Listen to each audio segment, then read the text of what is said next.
సాధారణంగా ప్రజలు ఏమనుకుంటారంటే, ఎస్పెషల్లీ మగవాళ్ళు ఏమనుకుంటారు, చట్టాలన్నీ కూడా ఆడవాళ్ళకే చాలా ఫేవర్గా ఉన్నాయి, మరి మాకేమీ కూడా చట్టాలు లేవా, మాకు అసలు న్యాయం జరగడం లేదు, మేము కూడా వివాహంలో మోసపోతున్నాము అని చెప్పేసి ఒక టాక్ మనం తరచుగా వింటూ వస్తున్నాము.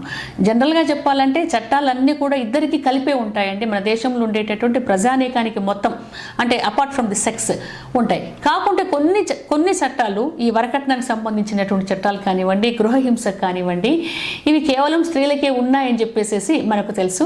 కాకుంటే ఈ గృహహింసకు సంబంధించినటువంటి చట్టంలో గౌరవ సుప్రీంకోర్టు వాళ్ళు ఒక తీర్మానం కూడా చేయడం జరిగింది.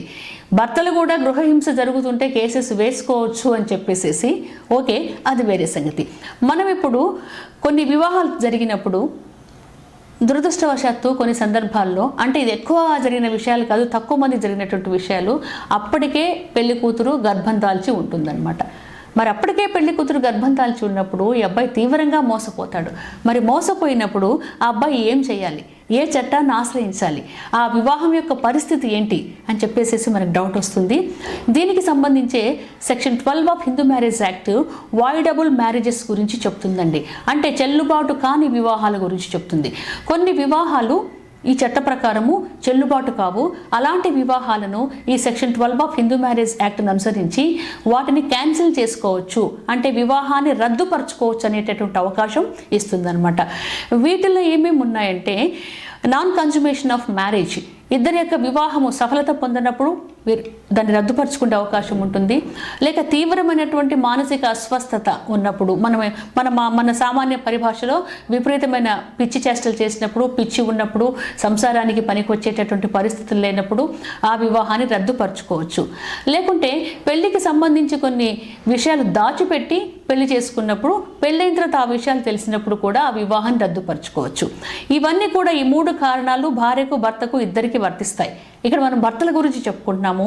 భర్తకు వర్తించేటటువంటి సబ్ క్లాస్ దీంట్లో ఏమనుందంటే, వివాహ సమయానికి భార్య గర్భవతి అని తెలిసినప్పుడు ఆ వివాహాన్ని రద్దు చేసుకునేటటువంటి అవకాశం చట్టం కల్పించింది. ఎట్లా మరి, ఏ రకంగా ప్రూవ్ చేసుకోవాలి, కోర్టును ఆశ్రయించినప్పుడు కోర్టు వారికి ఏ విషయాలు తెలియపరచుకోవాలి, ఏ విషయాలు వాళ్ళకి ఎవిడెన్స్ మనం ప్రూవ్ చేసుకోవాలంటే, వివాహం అయ్యే నాటికే సదరు భార్య గర్భవతి అని చెప్పేసి కోర్టులో ప్రూవ్ చేసుకోవాలి. తర్వాత ఆ గర్భం తన వల్ల రాలేదు అన్న విషయం ప్రూవ్ చేసుకోవాలి. తర్వాత ఆవిడ గర్భవతి అని తెలిసిన తర్వాత ఆవిడతో శారీరక సంబంధాన్ని కలిగి ఉండలేదు అన్న విషయాన్ని ప్రూవ్ చేసుకోవాలి. ఈ 3 విషయాలను కోర్టు వారి దృష్టికి తీసుకొచ్చి ప్రూవ్ చేసుకునేటటువంటి ప్రయత్నాలు చేసినప్పుడు కోర్టు వారు ఆ వివాహాన్ని రద్దుపరిచేటటువంటి అవకాశం ఉంటుంది. కాబట్టి ఎవరైనా సరే ఈ రకంగా మోసపోతే, నిజంగా అంటే కొన్ని సందర్భాల్లో అమ్మాయిలు బ్లేమ్ చేయకుండా నిజంగా ఇలాంటి మోసాలు ఎవరికైనా జరిగింటే వాళ్ళు తక్షణమే కోర్టును ఆశ్రయించి వారి వివాహాన్ని రద్దు చేసుకోవచ్చు. కాకుంటే ఈ సెక్షన్లో ఇంకొకటి ఎక్సెప్షన్ పెట్టడం జరిగింది. అదేంటంటే, ఈ వివాహం జరిగిన సంవత్సరం లోపలనే కోర్టు వాళ్ళని ఆశ్రయించాలి. సంవత్సరం లోపలే కోర్టు వాళ్ళని ఆశ్రయిస్తే వివాహాన్ని రద్దు చేస్తారు అని ఉన్నది. అలా కాకుండా సంవత్సరం దాటిపోయిందనుకోండి, సంవత్సరం దాటిపోయిన తర్వాత అప్పుడు వాళ్ళు ఏం చేయొచ్చు అంటే, మామూలుగా జనరల్గా సెక్షన్ 13 ఆఫ్ హిందూ మ్యారేజ్ యాక్ట్ని అనుసరించి ఇది క్రూయల్టీ క్రిందకు వస్తుంది, తర్వాత అడల్టరీ క్రింద కూడా వస్తుంది. అంటే ఏదైనా ఎక్స్ట్రా మ్యారిటల్ రిలేషన్స్ కానివ్వండి, ప్రీ మ్యారిటల్ రిలేషన్స్ కానివ్వండి ఉండడం వల్ల ఈ అమ్మాయి పెళ్లి చేసుకుంది కాబట్టి ఈ వివాహాన్ని రద్దు చేయండి అని చెప్పేసి కోర్టును ఆశ్రయించవచ్చు.